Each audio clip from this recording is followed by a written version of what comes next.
Bueno, buenas tardes a todos. Gracias por venir. Gracias por el interés. Estamos una vez más acá con Alberto y con todo el equipo en primera fila, recordando incluso la primera conferencia de prensa que hicimos un poquito más de un año atrás.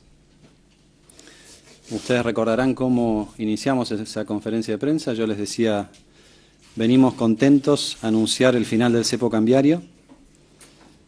Y hoy, en la última conferencia de prensa, venimos con esa misma alegría para anunciar el extraordinario éxito del blanqueo de capitales, que todavía no terminó, pero que está entrando en una etapa final a partir del 1 de enero del año que viene. Hasta ayer a las 18 horas, según la información que recabó acá el recaudador, al que todos le tenemos mucho miedo, alcanzó los 90.000 millones de dólares de activos declarados.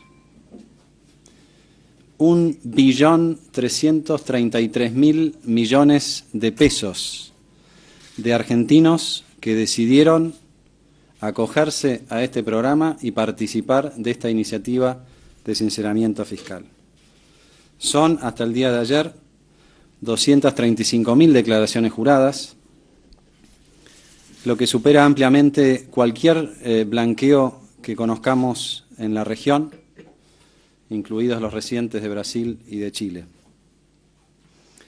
Implica además una recaudación, porque una cosa son los activos que se declaran y otra cosa es la recaudación, que en ese caso sí cobra el fisco a través de la AFIP, por la pena que se estableció en la ley para todos aquellos que decidieran acogerse a este beneficio. Recordemos que en episodios anteriores los blanqueos no ofrecían pena y se podía entrar sin ponerse al día a través de una pena. En lo que va de este ejercicio, la AFIP lleva recaudados 82.000 millones de pesos en penas por la participación del blanqueo y se han suscripto alrededor de 560 millones de dólares en bonos, fundamentalmente el bono más largo, el bono de los 7 años, que implica un financiamiento directo al Tesoro Nacional. Esto supera, creo que largamente, las expectativas aún de los que éramos muy optimistas respecto de esto. Nosotros fuimos cautos al decir que estábamos conformes con más de 20, pero en el fuero íntimo sabíamos que iba a ser mucho más que 20. Y creo que es una señal de que efectivamente las cosas están cambiando en Argentina y que cambian más allá de un equipo económico y que cambian más allá de una administración. Esto va mucho más lejos. Por comparación, simplemente para que entendamos la magnitud de lo que estamos anunciando hoy conjuntamente con el director de la AFIP, con Alberto Abad, en el último intento que hizo el gobierno de Cristina Kirchner, se declararon 2.600 millones de dólares.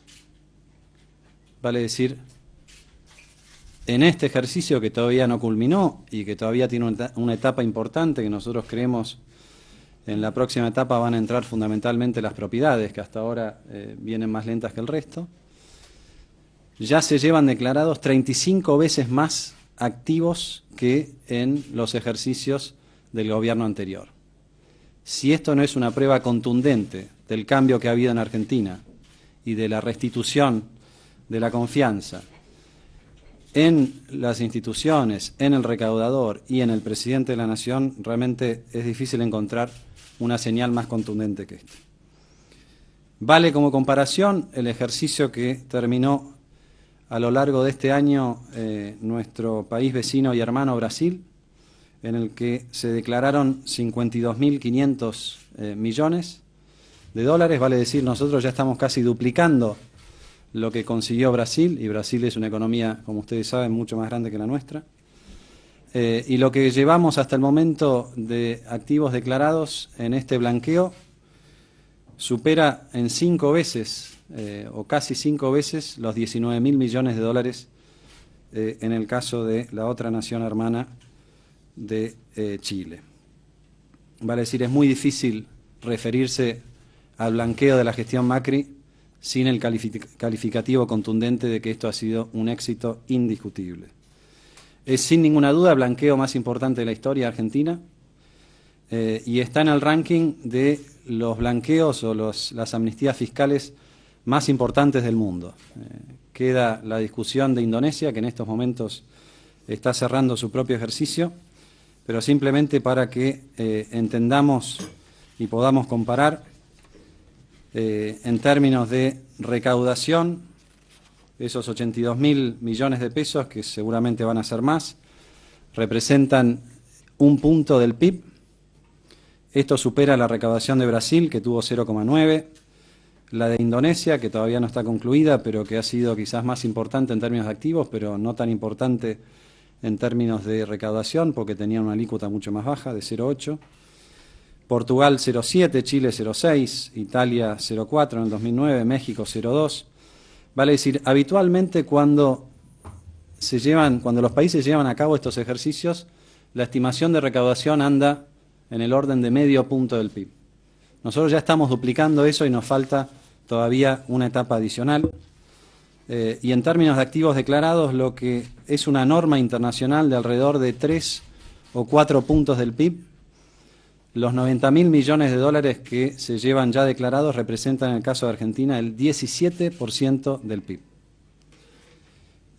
Son números realmente impactantes que merecen una reflexión más allá del número en sí.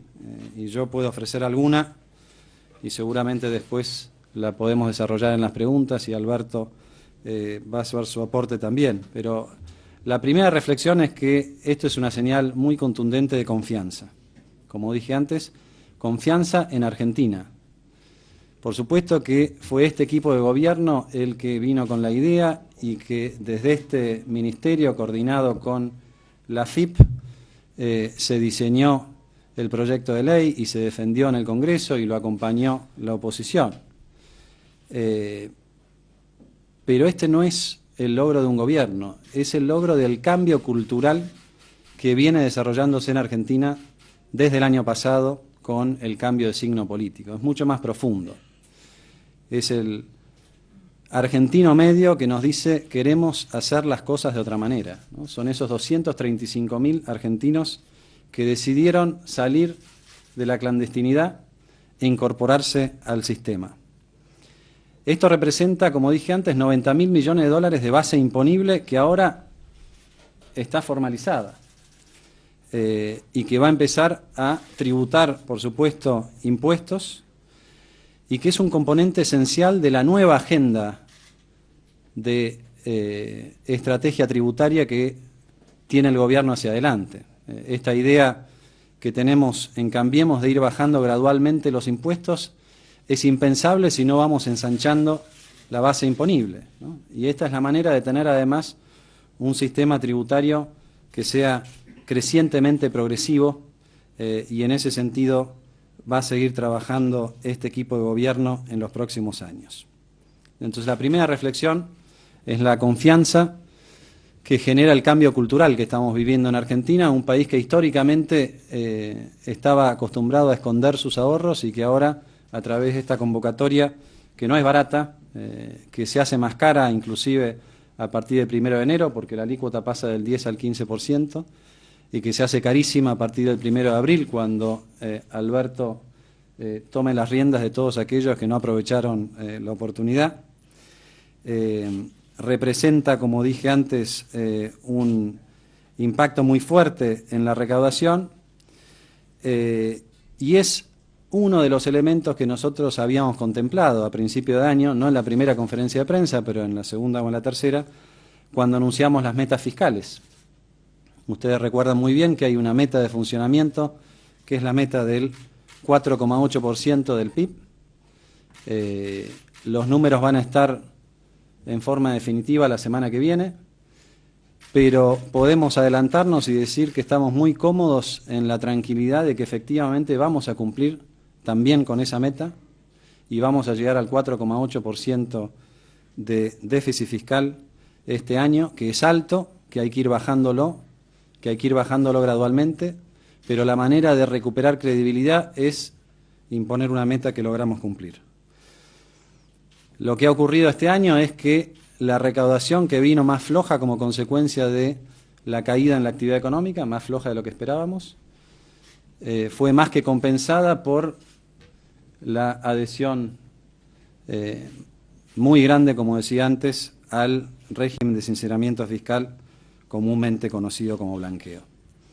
Entonces, la confianza, la recaudación, el ensanchamiento de la base imponible, pero también no nos olvidemos cuál es el objetivo final del blanqueo y del régimen de sinceramiento fiscal, que no es otro que el de reparación histórica de los jubilados. Reparación histórica de los jubilados que ya está llevando adelante la ANSES, incrementando sus gastos en los últimos 3 meses como consecuencia de los nuevos haberes jubilatorios que trajo a colación la nueva ley. El otro día recorríamos en un timbreo la localidad de Tigre y un señor de 80 años, Oscar, se acercó, estaba lavando su auto y se acercó y me dijo: che, ¿cómo es esto de la reparación histórica? ¿Me lo van a pagar todos los meses? Porque este mes me viene un aumento muy importante en la jubilación. Le dijimos: sí, va a ser todos los meses. Va a ser todos los meses porque acá hay una decisión del gobierno de cumplir con la palabra y hay una ley que así lo implica. Por lo tanto, como les decía antes, el déficit fiscal va a estar incluso quizás alguna uña por debajo del 4,8% del PIB. Hasta noviembre teníamos un déficit acumulado, déficit primario de 300.000 millones de pesos. Necesitamos que el déficit de diciembre sea inferior a los 78.000 millones y eso es lo que efectivamente va a suceder en los 3 días que nos faltan. Ustedes lo van a ver plasmado la semana que viene.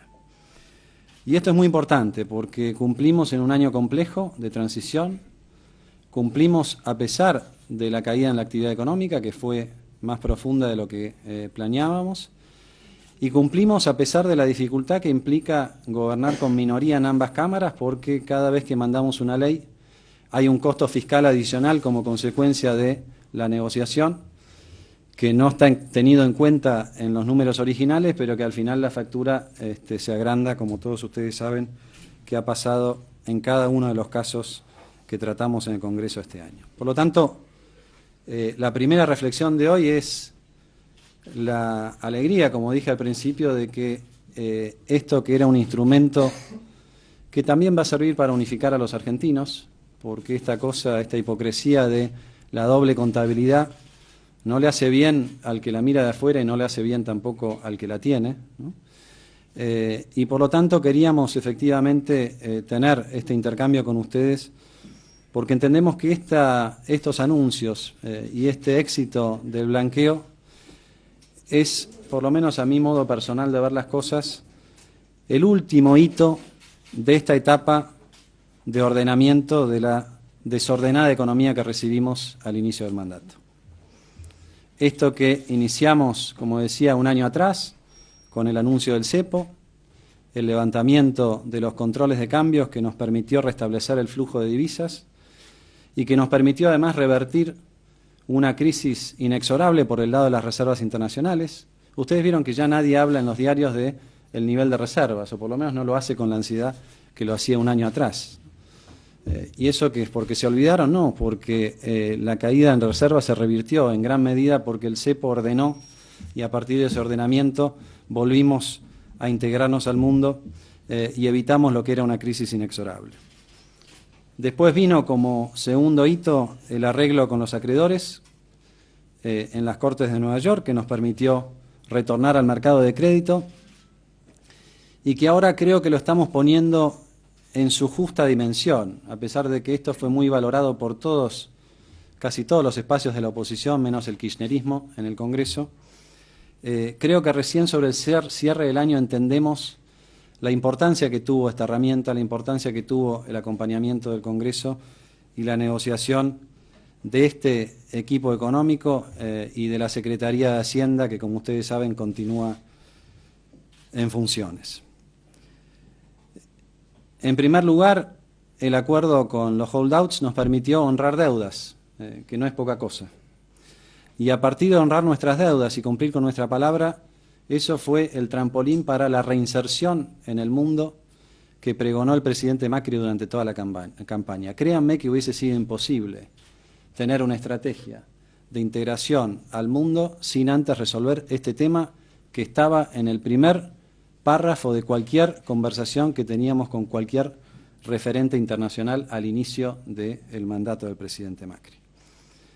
Nos permitió también el acceso al crédito internacional y crédito local, porque también conseguimos crédito en el mercado local, pagar las facturas que nos dejaron. Estas cosas quizás suenen antipáticas, pero hay que decirlas, ¿no? Nosotros en lo que va del año, y no falta mucho, faltan 3 días, en lo que va del año llevamos cancelados servicios de deuda, de una deuda que no tomamos nosotros, de más de 50.000 millones de dólares este año. ¿Qué hubiera pasado si nosotros no recuperábamos el acceso al mercado internacional? Bueno, una nueva ronda de default. Hubiera sido imposible integrarse al mundo. Y hubiera sido imposible sostener un pilar, no solamente de esta gestión, sino de este gobierno, que es el gradualismo como filosofía para la reducción del déficit. La idea de que no hay margen social y político para hacerlo de golpe, y que no es la vocación ni la voluntad política de este equipo económico ni del presidente un ajuste que impacte en los que menos tienen, ¿no? Bueno, esta reducción gradual solamente podía financiarse con un acceso al crédito, que es lo que nos permitió este combo de levantamiento del cepo, arreglo con los holdouts y el tercer elemento, el que venimos a anunciar hoy. ¿Por qué es importante desde este punto de vista este tercer elemento? Mucho nos pasa cuando vamos al exterior y cuando hablamos con inversores internacionales que nos preguntan, bueno, muy bien, Argentina es una linda historia, pero ¿cuándo van a ponerse al día los propios argentinos con sus propios ahorros, ¿no?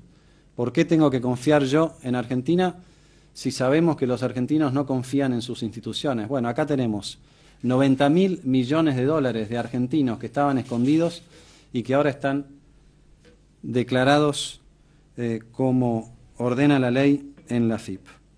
Esto también nos ordena frente al mundo y nos ordena frente a nosotros mismos, ¿no? Esto tiene un componente ético que no podemos soslayar y no podemos dejar de remarcar. Esta idea de que no hay distintas categorías, la ley es la misma para todos y por eso es tan importante que a través del blanqueo se empiece a cumplir con esta prerrogativa y con esta obligación de la ley. Así que bueno, la sensación que venimos a traer nosotros en esta última conferencia de prensa es una sensación y una convicción de misión cumplida en todos estos frentes, en un año muy duro de transición,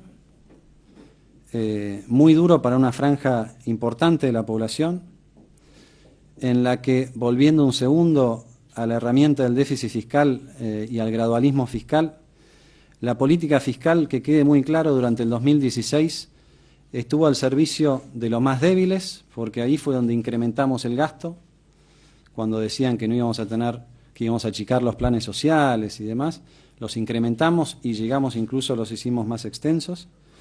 Y la política fiscal estuvo, además de al servicio de los más débiles, estuvo al servicio de la gobernabilidad. Para un gobierno que asumía con minorías en las dos cámaras, era necesario que esta reducción en el déficit fuese gradual. Decimos entonces, en este mini balance muy apretado de gestión de un año duro de transición, que estamos dejando el auto preparado con la ruta pavimentada para que la cosa empiece a funcionar. Desde este equipo económico, desde todo el gobierno, desde todo el gabinete, hemos trabajado este año en forma muy intensa, en forma muy dura, para sentar las bases de un nuevo régimen. Que no tengan ustedes ninguna duda, a partir del año que viene va a empezar a mostrar señales muy claras de aquello que nosotros avisorábamos al principio de la gestión, que es volver a crecer y volver a una economía que vuelva a generar empleo, algo que no sucede hace 5 años.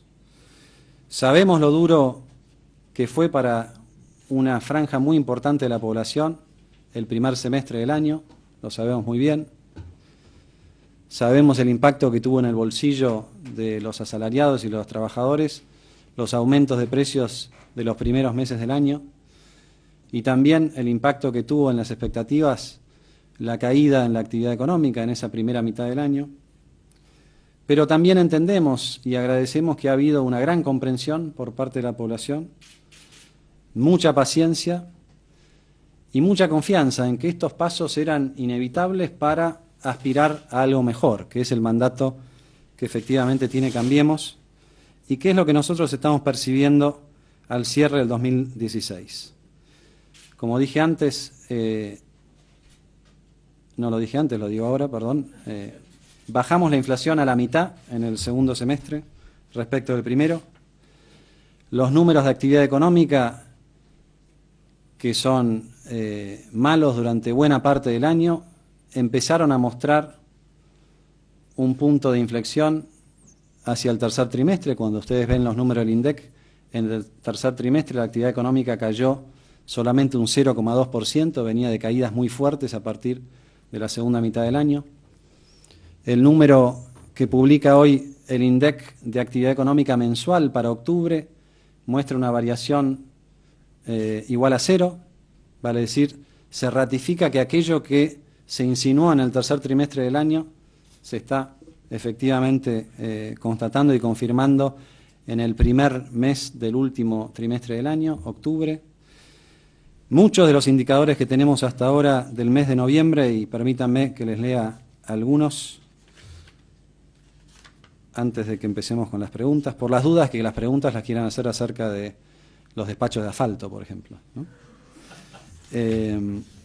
Pero permítanme que les explique cómo vienen algunos números muy importantes del mes de noviembre. Vemos variaciones interanuales positivas en despachos de cemento, en producción de autos, en patentamiento de autos, en transporte de carga. Transporte de carga 12,5% de variación interanual, noviembre versus noviembre. Eso significa que se ha puesto en marcha la actividad industrial y sobre todo la actividad agroindustrial en el interior del país. Patentamiento de motos, despachos de asfalto que en noviembre subieron un 55% interanual. Eso y decir que arrancó y muy fuerte la obra pública es decir exactamente lo mismo. Y algunos indicadores tentativos del mes de diciembre nos hacen creer que esta vez sí, efectivamente, vamos a ver crecimiento secuencial en los meses que siguen. Hay indicadores como el estimador mensual industrial del INDEC, algunos indicadores privados como el índice general del estudio de Orlando Ferreres, que lleva ya 2 y casi 3 meses de incremento secuencial. Así que vale decir que aquello que nosotros preveíamos que iba a suceder efectivamente hacia el final del año empieza a mostrarse de manera tentativa y tenemos pocas dudas de que en los primeros meses del año que viene eso se va a ver con mucho más claridad y que la sensación térmica en los meses subsiguientes, quizás a partir de marzo, van a demostrar que ese punto de inflexión y esa recuperación en la economía también llega al bolsillo de los argentinos, que es la principal preocupación que tenemos nosotros y que es aquello que nos ha desvivido a lo largo de todo el año, siendo muy conscientes de que ordenar ya de por sí era complejo, porque evitamos el recorrido que hoy tiene Venezuela, pero no hicimos solamente el ordenamiento, sino que también sentamos las bases y plantamos esa semilla de lo que seguramente va a ser un año de recuperación económica en el 2017. Así que, desde ese punto de vista, solamente me queda agregar que la tarea más ardua que tenía este ministerio está cumplida y que queda todo listo para que el próximo equipo que tome la posta continúe en ese sendero, que no es el sendero de un equipo u otro equipo económico, sino que es la estrategia económica de un gobierno y la visión política del presidente Macri. Yo termino allí, le vamos a dar la palabra a Alberto y después nos vamos sin preguntas, Alberto, ¿no? ¿Cómo no? No. Bueno, no es tan fácil hablar ahora. No te hagas ser humilde, Alberto. Voy a volver al mundo, micromundo del sinceramiento fiscal. Y un poco contarles también las bambalinas de esto, porque detrás de todos estos 90.000 millones de dólares hubo mucha gente que estuvo trabajando. En el caso puntual de AFIP, más de 22.000 personas que tuvieron una actividad muy fuerte durante estos meses. Como para que tengan algunas ideas, a nuestro micrositio de sinceramiento accedieron 3 millones de personas.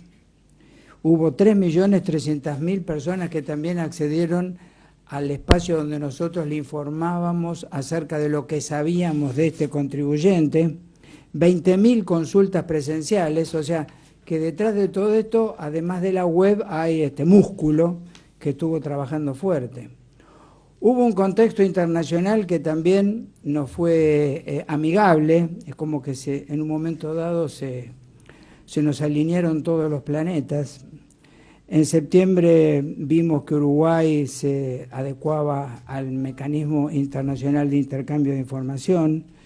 En octubre hicimos lo propio con Chile. En noviembre hicimos el acuerdo bilateral con Suiza.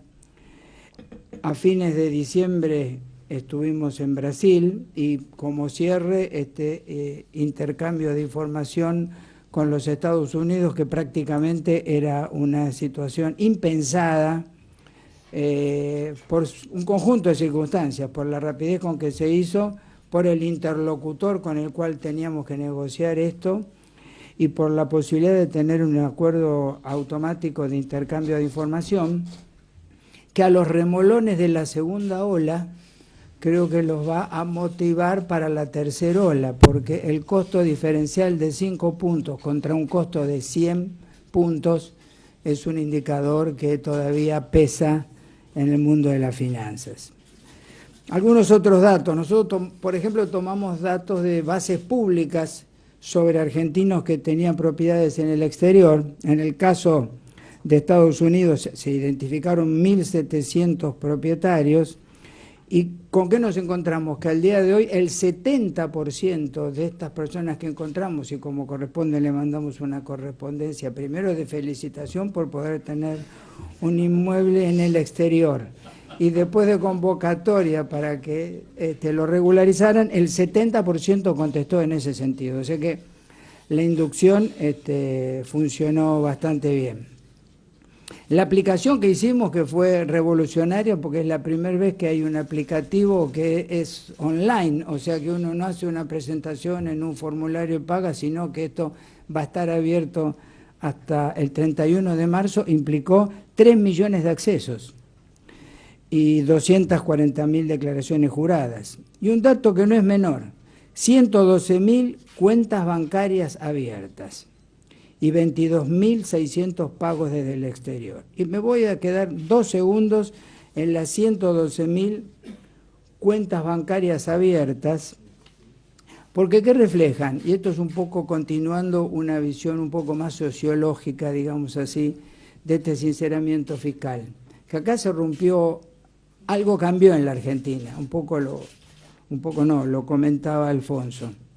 Porque estas 112.000 cuentas eran activos, pesos centralmente, o dólares que estaban escondidos durmiendo una larga siesta debajo de un colchón y que de repente se despertaron, y son 112.000 cuentas que básicamente son 7.200 millones de dólares, que significan una recuperación de la confianza, una vocación de quienes la tenían por ordenar su patrimonio, por hacer inversiones, por tener algunos consumos que quería hacer.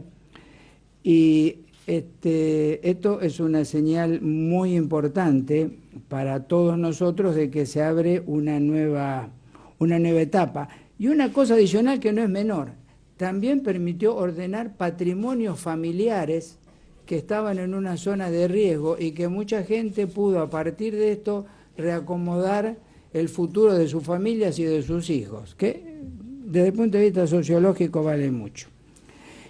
Y nosotros identificamos sociológicamente 2 tipos de actores acá. Esto llamémoslo el de los pequeños ahorros. Pero después hubo otros actores, que vamos a llamarlos lo del inversor sofisticado, que también se incorporaron a esto.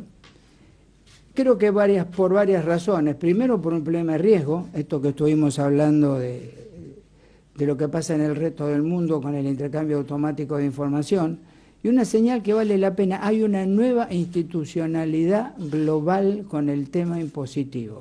No nos olvidemos, porque esta idea nos va a repiquetear en la cabeza de aquí en adelante a todos. Así como el comercio internacional a través de la OMC se globalizó y los bancos se globalizaron a través de las normas de Basilea, los tributos se están globalizando a través de este nuevo fenómeno. Y los inversores internacionales se dieron cuenta de esto, y eso hizo que ya haya 77.000 millones de dólares que se regularizaron en el exterior. Como para tener una nota de color, los inmuebles que se regularizaron hasta ahora en la Argentina fueron 20.000 por 1.733 millones de dólares, lo que implica un valor promedio por inmueble de 93.000 dólares, y en el exterior hasta ahora se regularizaron 18.000 inmuebles por 3.551 millones de dólares, lo que implica un promedio de 200.000 dólares por inmueble. Pero esta ola, la ola del ladrillo, todavía no empezó. Esta es la ola que esperemos que nos va a dar el empujón final para este círculo virtuoso que se reinició. Un dato más que quizá es representativo. Si nosotros tomamos todas las declaraciones juradas del año 2015, que concentran la información de bienes personales y ganancia mínima presunta de todos los argentinos, en el 2015 se habían declarado 26.743 millones de dólares. Esto quiere decir que el número de sinceramiento triplicó, multiplicó por 3, y esos 26.743 millones de dólares aumentaron en 77.503 millones de dólares. O sea que esto significó multiplicar por 3 los activos declarados en el exterior de los argentinos. No es un dato menor. Bueno, no los quiero agobiar más con datos.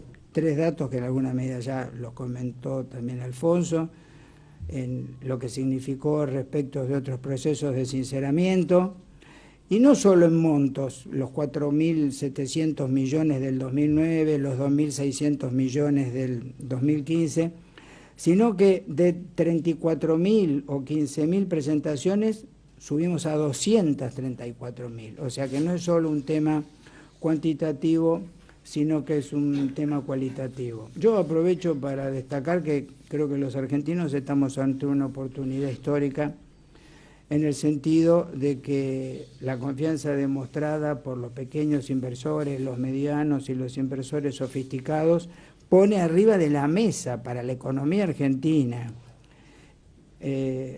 ya hasta ahora, 90.000 millones de dólares, que son una gigantesca oportunidad de inversión y de desarrollo económico.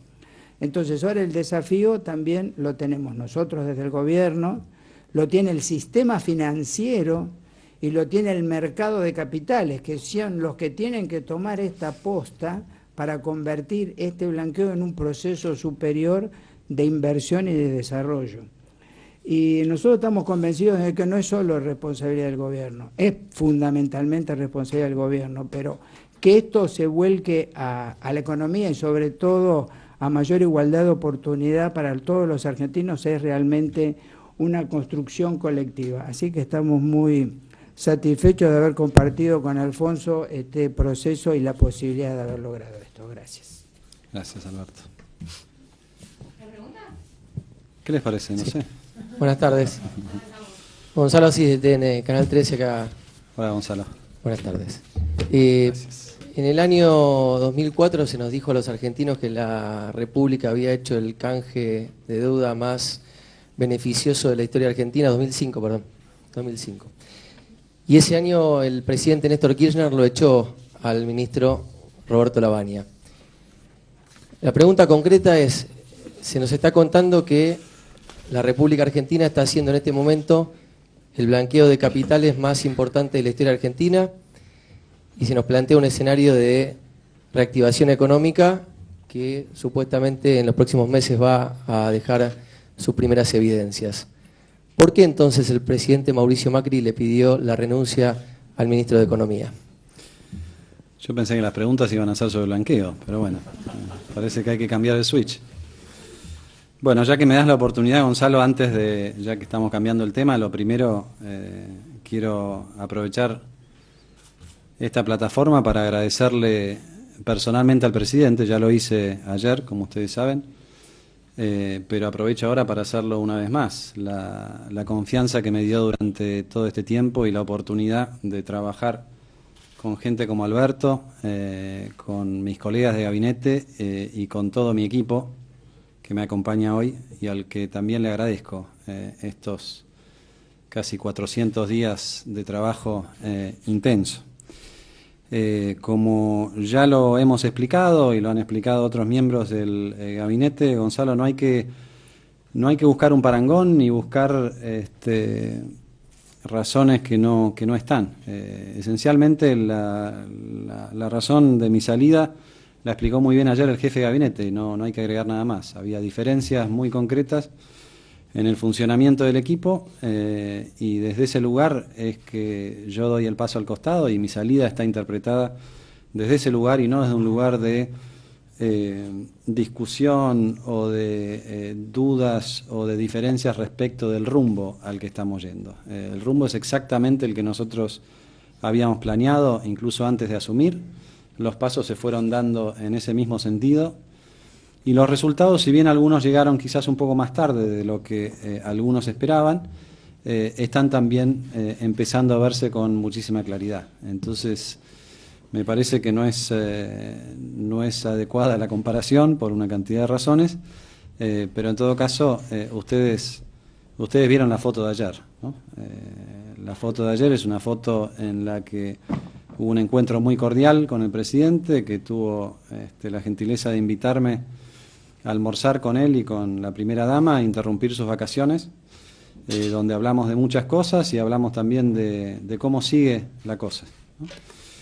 Así que eso yo lo agradezco y también aclaro que estoy muy comprometido con este proyecto que es Cambiemos, ¿no? Yo no vengo acá a otra cosa más que acompañar desde el lugar que se pueda esta gestión, porque creo que este es el cambio que pidieron los argentinos y creo que esta es una oportunidad histórica y me parece que acá sí entra la comparación del blanqueo, ¿no? El blanqueo realmente es un nuevo empujón respecto de que esto es lo que está sucediendo. Y esto es lo que va a suceder, porque hay un presidente que tiene la convicción política de haber entendido cuál era el mandato de cambio, ¿no? Y en ese marco, bueno, cuando el equipo hay que ordenarlo, se lo ordena, pero no es otra cosa más que eso lo que sucedió. Sí, Fabián Quintana de la agencia de noticias Telam. ¿Qué dice Fabián? Vuelvo al banqueo yo, más pedestre. Qué bien. No entendí cuánto es, en definitiva, lo que queda para el fisco de estos 90.000 millones de dólares que se han blanqueado. Muy bien. ¿Y cuánto de eso se va a utilizar para pagar a los jubilados? Bueno, vamos por recorrido de varios números, haciendo la aclaración de que esto, como bien dijo hace un rato Alberto, es provisorio, ¿no? Nosotros esperamos que los números sean bastante más altos para cuando entre la ola de los ladrillos, a la que hacía referencia Alberto. Con Alberto, en el último tiempo teníamos nuestra propia broma en clave para referirnos a los números de blanqueo, que era el peso de la criatura. La criatura está pesando ya más o menos lo que peso yo, ¿no? Así que imagínense, esa criatura se va a ir engordando hacia marzo del año que viene. Una cosa son los activos declarados de 90.000 millones, otra cosa es la penalidad en función del tipo de activo y en función del monto a blanquear o a sincerar, ¿no? Como ustedes saben, esa tasa puede ser del 0, puede ser del 5, puede ser del 10% y de ahora en más puede ser hasta del 15%. Hasta el momento no están procesadas todas estas declaraciones juradas a las que hizo referencia Alberto, pero hasta el momento, producto de lo recaudado en octubre, noviembre y fundamentalmente diciembre, el monto total alcanza los 82.000 millones de pesos de recaudación. Como dije antes, esto es más que un punto del PIB, es realmente un número impactante por donde uno lo quiera ver, y excede largamente el cálculo original que hicimos nosotros al elaborar el presupuesto 2017 respecto del gasto adicional que iba a insumir en el 2017 la reparación histórica de los jubilados. Vale decir, esto le va a dar al ANSES los recursos que necesita y un poco más, de manera tal de que podemos decir, creo que con tranquilidad, no va a necesitar recurrir al FGS para cumplir con la ley, por lo menos durante todo el año 2017. Adicionalmente, está la opción de pago no en efectivo, sino a través de bonos. Esto viene un poco más lento que el efectivo por una serie de razones, con lo cual nosotros creemos que este número se va a incrementar y mucho hacia marzo del año que viene, pero de momento son 556 millones de dólares que se han integrado directamente en un bono, como alternativa al pago del impuesto, y que por lo tanto el Estado Nacional los recibe no como un ingreso arriba de la línea, sino como una fuente de financiamiento que va directo a la caja y que nos permite también equilibrar algunas cuestiones pendientes de la caja para el resto del año. Algo que hace algunas semanas atrás también parecía que iba a ser un poco más dificultoso. Entonces la reflexión final es todas las que dijimos antes, más la tranquilidad de que efectivamente lo que pide la ley y lo que prometimos quienes apoyamos la ley en la discusión en Congreso, gracias a la adhesión de todos esos miles de argentinos a los que hacía referencia Alberto, efectivamente se va a poder cumplir. Buenas tardes, acá ministro. Mariel Dilenarda, de Radio Mitre. La consulta es sobre los dichos de Carrió por su salida del ministerio. Ella se mostró conforme con el pedido de renuncia por parte del presidente y fue más allá diciendo que usted siempre tuvo aspiraciones políticas y que las jugaba desde el cargo. La pregunta entonces es, ¿qué opina sobre eso? Si cree que influyó Lilita Carrió en la decisión que finalmente tomó el presidente Macri, y usted acaba de decir que está comprometido con el espacio de Cambiemos, si puede confirmar que continúa dentro del espacio más allá de la resistencia de Carrió. No, Gracias. absolutamente continúo dentro del espacio. Me parece que Carrió es una voz, como tantas otras, muy calificada, y además le tengo un gran cariño a Lilita, con quien he trabajado a lo largo de los años y a quien respeto mucho. Me puso muy contento que Lilita pondere a gente de mi equipo como Pedro Lacoste, que está en primera fila, y a Toto Caputo, que está de vacaciones, pero que ustedes saben que va a tener una responsabilidad mayor a la que traía hasta ahora, que también es una garantía y una tranquilidad para nosotros en ese sentido. Así que, bueno, las opiniones son lo que son. El compromiso se demuestra efectivamente en la cancha, y eso fue lo que hablamos ayer con el presidente. Ustedes saben, hay trascendidos de ofertas de otros lugares y demás. Me parece que lo prudente es tomarse un tiempo para reflexionar, pero en todo caso dejar muy en claro que el camino emprendido juntos es un camino que continúa. Y eso creo que es lo más importante, y nos tenemos que acostumbrar también en una Argentina habitualmente turbulenta a que los cambios se pueden dar de manera pacífica, ¿no? Y yo creo que el principal mensaje de estos últimos días es efectivamente eso, ¿no?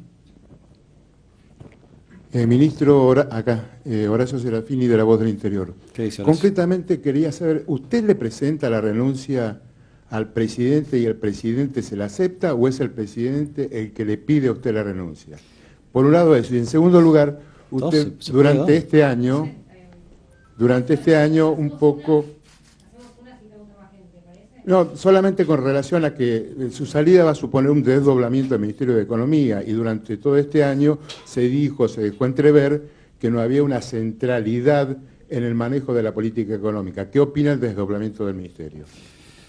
A ver, el desdoblamiento del Ministerio es una decisión del presidente, y el presidente es el que está a cargo, y él es el que elige el ordenamiento de la gestión, y habrá tenido muy buenos motivos para hacerlo. Respecto a la primera pregunta, vuelvo a lo que ya dije antes con la pregunta de Gonzalo.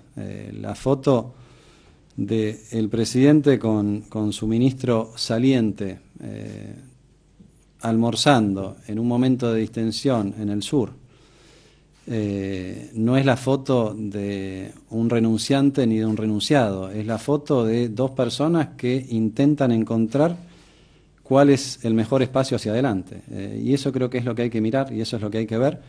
Y eso es efectivamente lo que yo tengo para transmitir, porque los que me conocen lo ven también en mi cara y saben que esta tranquilidad tiene que ver con eso, ¿no? Con el deber cumplido y con la convicción de que este es el lugar en el que queremos estar, los que entendemos que Argentina hay que reconstruirla y para eso tenemos que trabajar todos juntos, más allá de opiniones individuales y más allá de algunas cuestiones puntuales de funcionamiento que ocurren hasta en las mejores familias, ¿no?